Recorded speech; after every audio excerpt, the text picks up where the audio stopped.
Yes, be ready for the dictation. Start.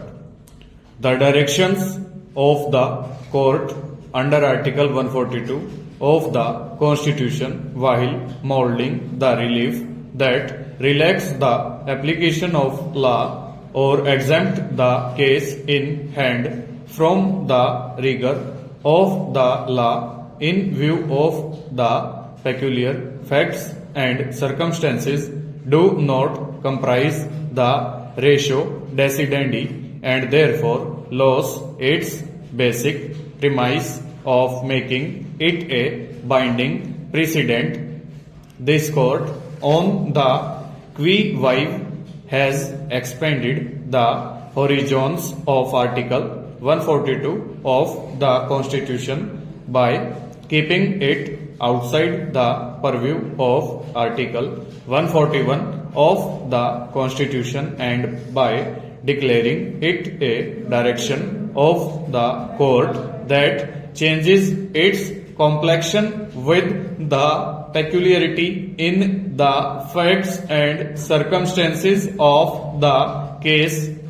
These batches of matters are placed before us for authoritative pronouncement on the apparent difference of opinion expressed on one hand in the cases of Shyam Babu versus Union of India.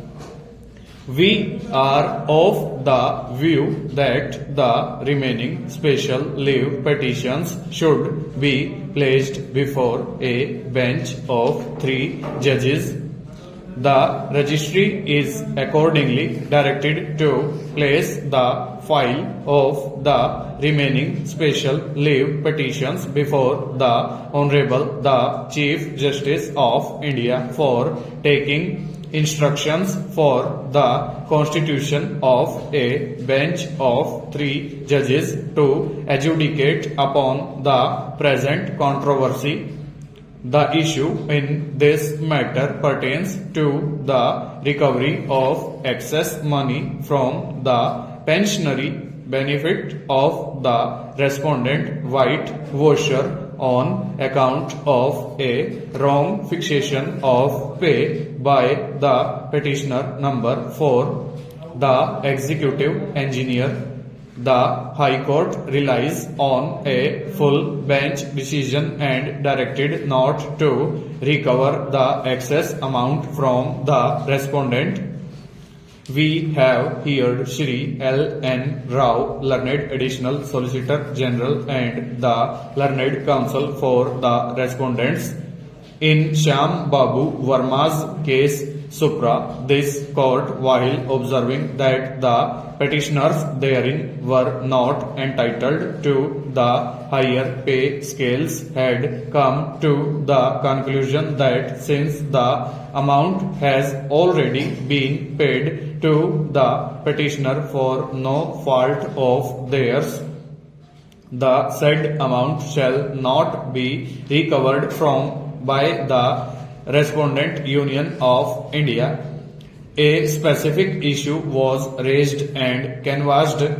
The issue was whether the appellant therein can retain the amount received on the basis of irregular wrong pay fixation in the absence of any misrepresentation or fraud on his part.